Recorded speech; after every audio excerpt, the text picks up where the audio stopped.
Você está ouvindo Devocional Robert Murray McCheyne.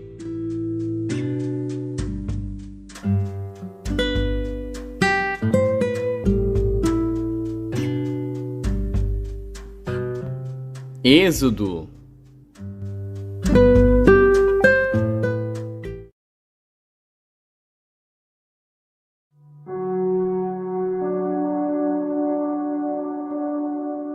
Êxodo, capítulo 10.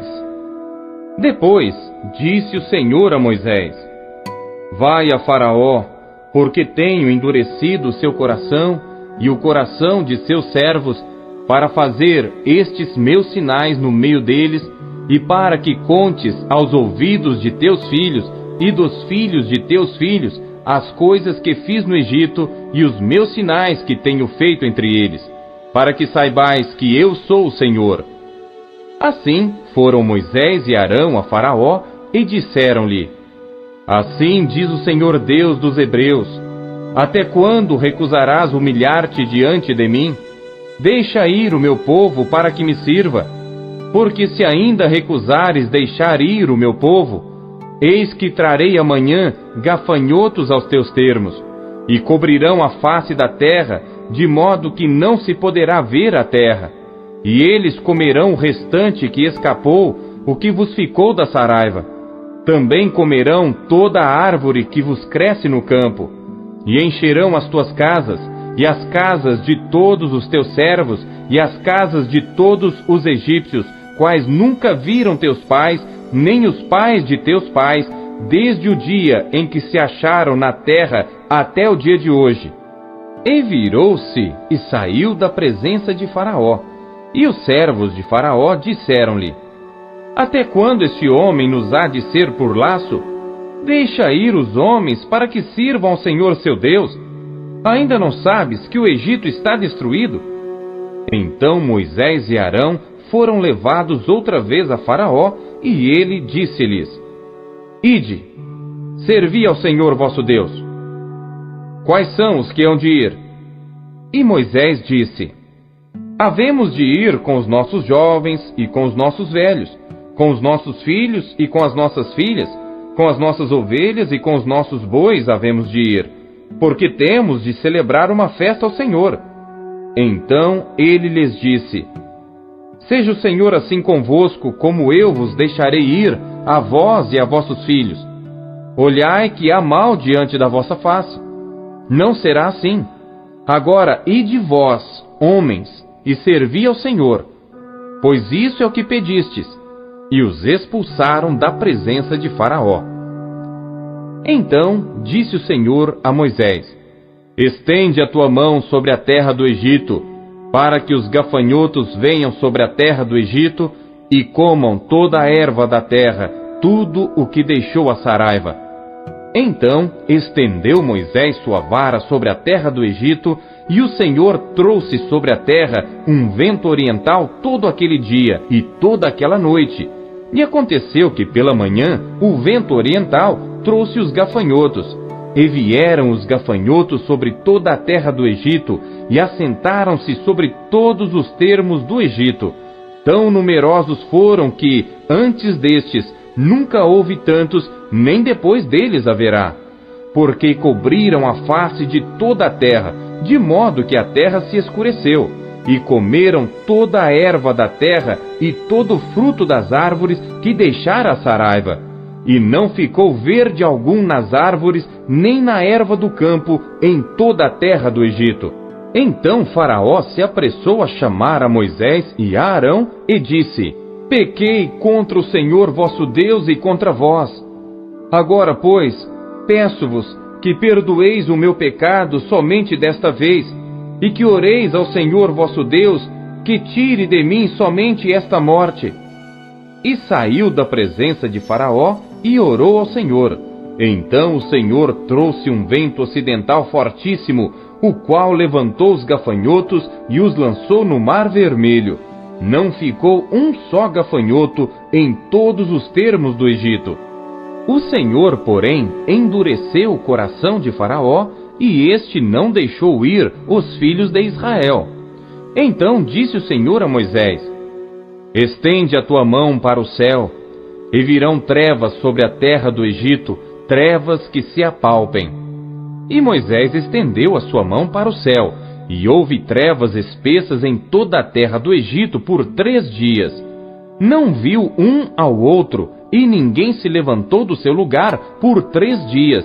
Mas todos os filhos de Israel tinham luz em suas habitações.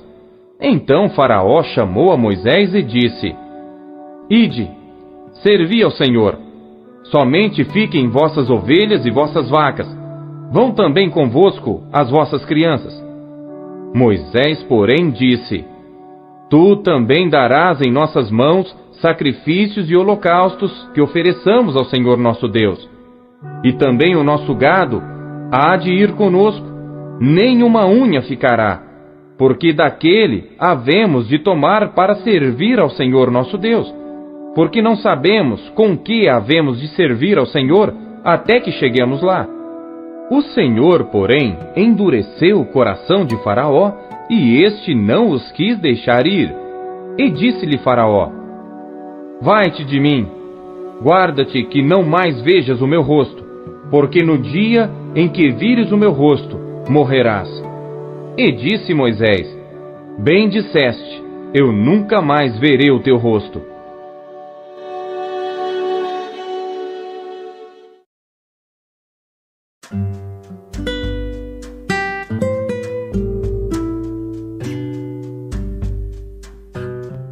Lucas.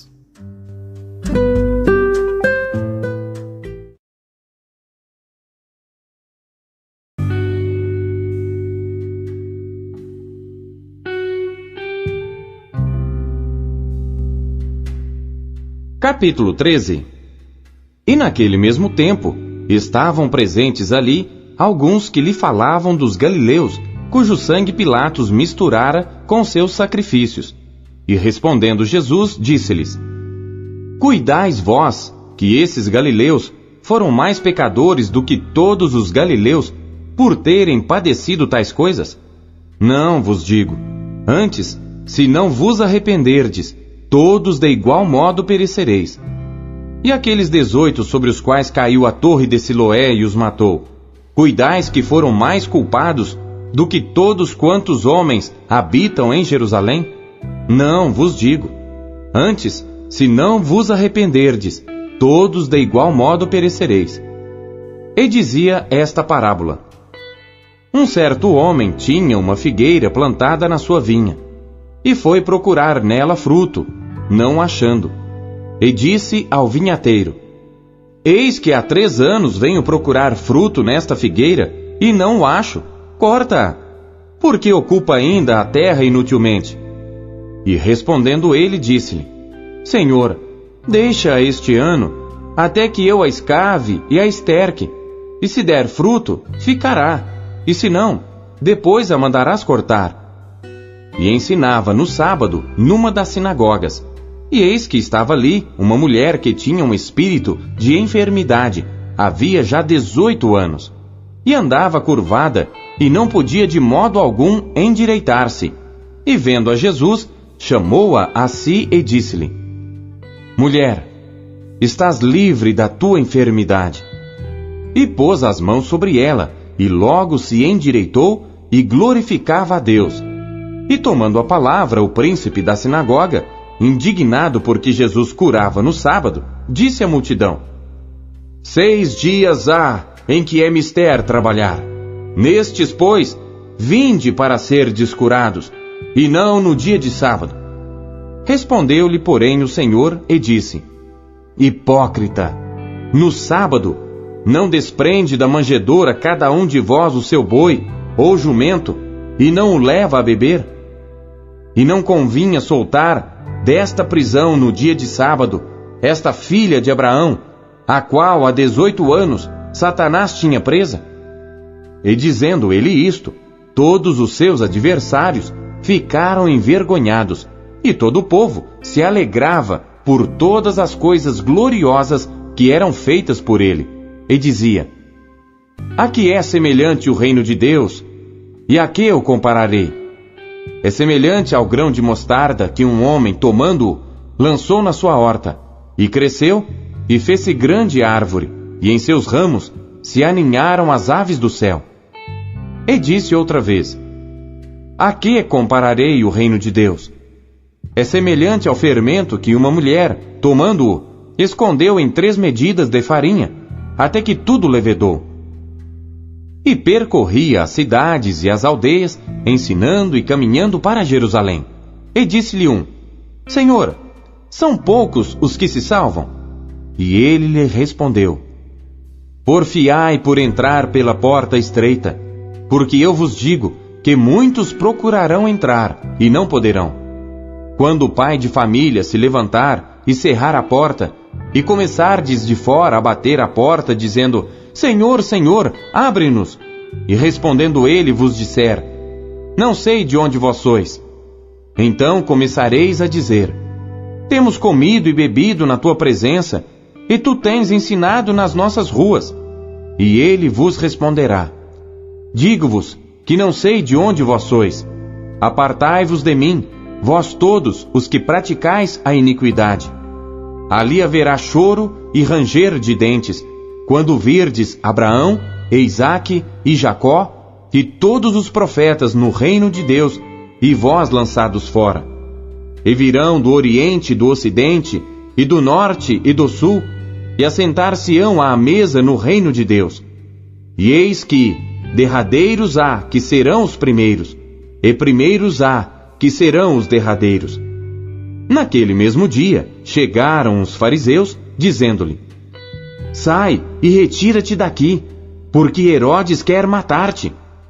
E respondeu-lhes: ide e dizei àquela raposa: eis que eu expulso demônios e efetuo curas, hoje e amanhã, e no 3º dia sou consumado. Importa, porém, caminhar hoje, amanhã e no dia seguinte, para que não suceda que morra um profeta fora de Jerusalém. Jerusalém, Jerusalém, que matas os profetas e apedrejas os que te são enviados. Quantas vezes quis eu ajuntar os teus filhos, como a galinha os seus pintos debaixo das asas, e não quiseste. Eis que a vossa casa se vos deixará deserta. E em verdade vos digo, que não me vereis, até que venha o tempo em que digais: bendito aquele que vem, em nome do Senhor.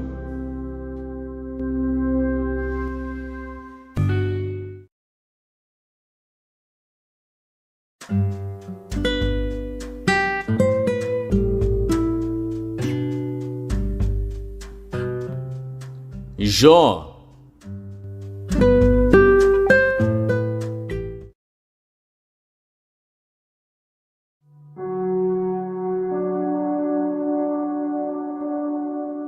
Jó, capítulo 28. Na verdade, há veios de onde se extrai a prata, e lugar onde se refina o ouro. O ferro tira-se da terra, e da pedra se funde o cobre. Ele põe fim às trevas, e toda a extremidade ele esquadrinha, a pedra da escuridão e a da sombra da morte. Abre um poço de mina longe dos homens, em lugares esquecidos do pé. Ficando pendentes longe dos homens, oscilam de um lado para outro. Da terra procede o pão, mas por baixo é revolvida como por fogo. As suas pedras são o lugar da safira, e tem pó de ouro. Essa vereda, a ave de rapina a ignora, e não a viram os olhos da gralha.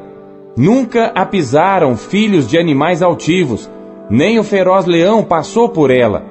Ele estende a sua mão contra o rochedo, e revolve os montes desde as suas raízes. Dos rochedos faz sair rios, e o seu olho vê tudo o que há de precioso. Os rios tapa, e nem uma gota sai deles, e tira à luz o que estava escondido. Porém, onde se achará a sabedoria, e onde está o lugar da inteligência? O homem não conhece o seu valor, e nem ela se acha na terra dos viventes. O abismo diz: não está em mim. E o mar diz: ela não está comigo. Não se dará por ela ouro fino, nem se pesará prata em troca dela. nem se pode comprar por ouro fino de Ofir, nem pelo precioso ônix, nem pela safira. Com ela não se pode comparar o ouro nem o cristal, nem se trocará por joia de ouro fino. Não se fará menção de coral nem de pérolas, porque o valor da sabedoria é melhor que o dos rubis. Não se lhe igualará o topázio da Etiópia, nem se pode avaliar por ouro puro. Donde, pois, vem a sabedoria? E onde está o lugar da inteligência? Pois está encoberta aos olhos de todo vivente, e oculta às aves do céu. A perdição e a morte dizem: ouvimos com os nossos ouvidos a sua fama. Deus entende o seu caminho, e ele sabe o seu lugar, porque ele vê as extremidades da terra, e vê tudo o que há debaixo dos céus. Quando deu peso ao vento, e tomou a medida das águas, quando prescreveu leis para a chuva, e caminho para o relâmpago dos trovões, então a viu e relatou, estabeleceu-a, e também a esquadrinhou, e disse ao homem: eis que o temor do Senhor é a sabedoria, e apartar-se do mal é a inteligência.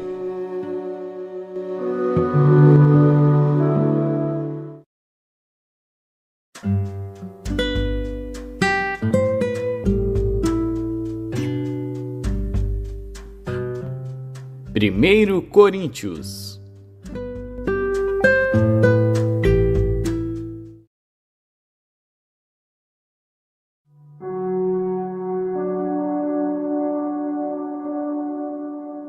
Capítulo 14. Segui o amor e procurai com zelo os dons espirituais, mas principalmente o de profetizar. Porque o que fala em língua desconhecida não fala aos homens, senão a Deus. Porque ninguém o entende, e em espírito fala mistérios. Mas o que profetiza fala aos homens para edificação, exortação e consolação. O que fala em língua desconhecida edifica-se a si mesmo, mas o que profetiza edifica a igreja. E eu quero que todos vós faleis em línguas, mas muito mais que profetizeis, porque o que profetiza é maior do que o que fala em línguas, a não ser que também interprete, para que a igreja receba edificação. E agora, irmãos, se eu for ter convosco falando em línguas, que vos aproveitaria se não vos falasse ou por meio da revelação, ou da ciência, ou da profecia, ou da doutrina? Da mesma sorte, se as coisas inanimadas que fazem som, seja flauta, seja cítara, não formarem sons distintos, como se conhecerá o que se toca com a flauta ou com a cítara? Porque se a trombeta der sonido incerto, quem se preparará para a batalha? Assim também vós, se com a língua não pronunciardes palavras bem inteligíveis, como se entenderá o que se diz? Porque estareis como que falando ao ar. Há, por exemplo, tanta espécie de vozes no mundo, e nenhuma delas é sem significação. Mas, se eu ignorar o sentido da voz, serei bárbaro para aquele a quem falo, e o que fala será bárbaro para mim. Assim também vós, como desejais dons espirituais, procurai abundar neles para a edificação da igreja. Por isso, o que fala em língua desconhecida, ore para que a possa interpretar. Porque se eu orar em língua desconhecida, o meu espírito ora bem, mas o meu entendimento fica sem fruto. Que farei, pois? Orarei com o espírito, mas também orarei com o entendimento. Cantarei com o espírito, mas também cantarei com o entendimento. De outra maneira, se tu bendisseres com o espírito, como dirá o que ocupa o lugar de indouto, o amém, sobre a tua ação de graças, visto que não sabe o que dizes? Porque realmente tu dás bem as graças, mas o outro não é edificado. Dou graças ao meu Deus, porque falo mais línguas do que vós todos. Todavia, eu antes quero falar na igreja 5 palavras na minha própria inteligência, para que possa também instruir os outros, do que 10.000 palavras em língua desconhecida. Irmãos, não sejais meninos no entendimento, mas sede meninos na malícia e adultos no entendimento. Está escrito na lei: por gente de outras línguas e por outros lábios falarei a este povo. e ainda assim me não ouvirão, diz o Senhor. De sorte que as línguas são um sinal, não para os fiéis, mas para os infiéis. E a profecia não é sinal para os infiéis, mas para os fiéis. Se, pois, toda a igreja se congregar num lugar, e todos falarem em línguas, e entrarem indoutos ou infiéis, não dirão porventura que estáis loucos? Mas se todos profetizarem, e algum indouto ou infiel entrar, de todos é convencido, de todos é julgado. Portanto, os segredos do seu coração ficarão manifestos, e assim, lançando-se sobre o seu rosto, adorará a Deus, publicando que Deus está verdadeiramente entre vós. Que fareis, pois, irmãos? Quando vos ajuntais, cada um de vós tem salmo, tem doutrina, tem revelação, tem língua, tem interpretação. Faça-se tudo para a edificação. E se alguém falar em língua desconhecida, faça-se isso por 2, ou quando muito 3, e por sua vez, e haja intérprete. Mas se não houver intérprete, esteja calado na igreja, e fale consigo mesmo e com Deus. E falem 2 ou 3 profetas, e os outros julguem. Mas se a outro que estiver assentado for revelada alguma coisa, cale-se o primeiro, porque todos podereis profetizar, uns depois dos outros, para que todos aprendam e todos sejam consolados. E os espíritos dos profetas estão sujeitos aos profetas, porque Deus não é Deus de confusão, senão de paz, como em todas as igrejas dos santos. As vossas mulheres estejam caladas nas igrejas, porque não lhes é permitido falar, mas estejam sujeitas, como também ordena a lei. E se querem aprender alguma coisa, interroguem em casa seus próprios maridos, porque é vergonhoso que as mulheres falem na igreja. Porventura saiu dentre vós a palavra de Deus? Ou veio ela somente para vós? Se alguém cuida ser profeta ou espiritual, reconheça que as coisas que vos escrevo são mandamentos do Senhor. Mas se alguém ignora isto, que ignore. Portanto, irmãos, procurai com zelo profetizar, e não proibais falar línguas, mas faça-se tudo decentemente e com ordem.